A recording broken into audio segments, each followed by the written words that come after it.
UP के मुखिया योगी आदित्यनाथ ने आज मुरादाबाद के 5 विधानसभा ठाकुरद्वारा में मुख्यमंत्री योगी आदित्यनाथ ने हुंकार भरी और कहा कि पहले सरकारों में कर्फ्यू लगता था, अब कांवड़ यात्रा निकलती है।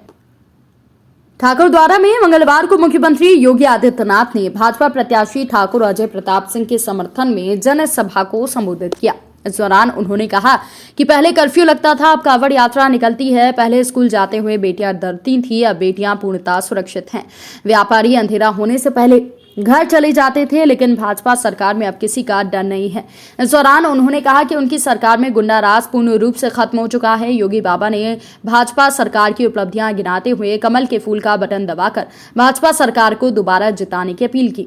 योगी जी अपने भाषण में मुरादाबाद के पीतल मजदूरों और पीतल उद्योग पर पिछली सरकारों को अनदेखा करने का आरोप लगाया था। उन्होंने मोदी सरकार के मुरादाबाद में पीतल उद्योग को मजबूत बनाने में सहयोग की सराहना की और कहा कि अगर दोबारा सरकार बनती है तो पीतल कारोबार के लिए और पीतल उद्योग को अनदेखा नहीं किया जाएगा। योगी जी ने पिछली सरकारों पर धर्म के नाम पर राजनीति करने का भी आरोप लगाया और उस समय धर्म की देखरेख कर नौकरियां दी जाती थी, लेकिन अब की बात बहुत अलग है। झंडा समझो बैठा है कोई कुख्यात गुंडा। ये चौधरी अजीत सिंह कहते थे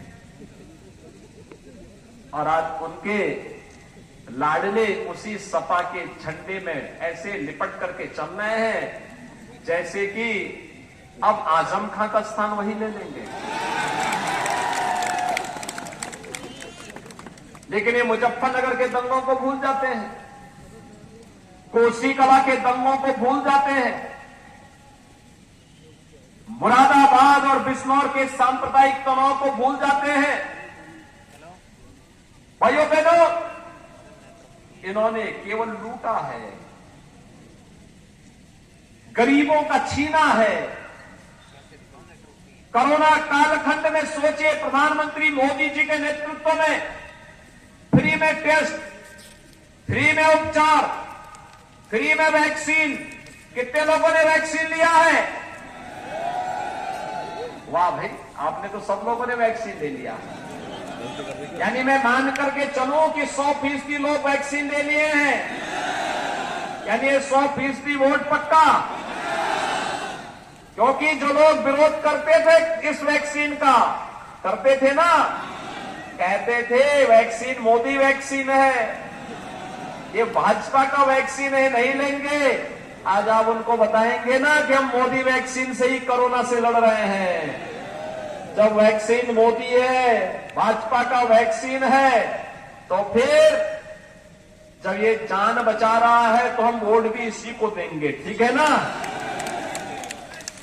ठीक बात है, संकल्प ले लिया है। भाइयों बहनों, जो संकट का साथी वही सच्चा साथी, शेष तो अवसरवादी है।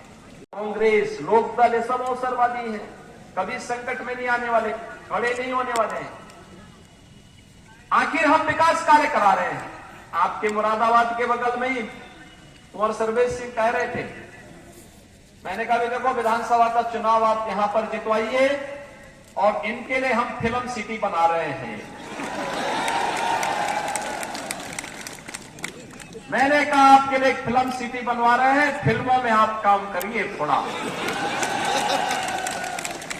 भाइयों बहनों, फिल्म सिटी आपके यहीं पे बना रहे हैं हम लोग, बगल में यमुना अथॉरिटी में, गौतम बुद्ध नगर में। दूसरा कार्य हम लोग करने जा रहे हैं, जेवर का सबसे बड़ा एयरपोर्ट, मुरादाबाद में तो हम एयरपोर्ट बना ही रहे हैं, जेवर में भी दुनिया का सबसे बड़ा एयरपोर्ट बना रहे हैं। गंगा एक्सप्रेस वे लेकर के चल रहे हैं यहां से सीधे प्रयागराज के लिए। डिफेंस कॉरिडोर बन रहा है। सपा के लोग तमंचे की फैक्ट्री लगाते थे, गरीबों को लूटते थे, व्यापारियों को लूटते थे। हम तो डिफेंस कॉरिडोर बना रहे हैं, यहां तोप बनेगी। वो तोप जब भारत की सीमा पर मुरादाबाद का नौजवान लेकर के जाएगा और गड़गड़ाएगा, पाकिस्तान के छक्के उस तोप के देखने से ही छूट जाएंगे। हम राष्ट्रीय सुरक्षा की बात करते हैं, ये लोग गरीबों और व्यापारियों को लूटने की बात करते हैं। हम राष्ट्रवाद की बात करते हैं, ये जातिवाद की बात करते हैं। हम सबका साथ और सबके विकास की बात करते हैं, ये लोग अपने परिवार के कल्याण की बात करते हैं। और इसलिए भाइयों बहनों, इन सब से ऊपर उठते हुए आज मैं आप सबका आह्वान करने के लिए आया हूं। इनकी सरकार के समय गरीबों को मकान नहीं मिलते थे, इनकी सरकार के समय गरीबों को शौचालय नहीं मिलते थे।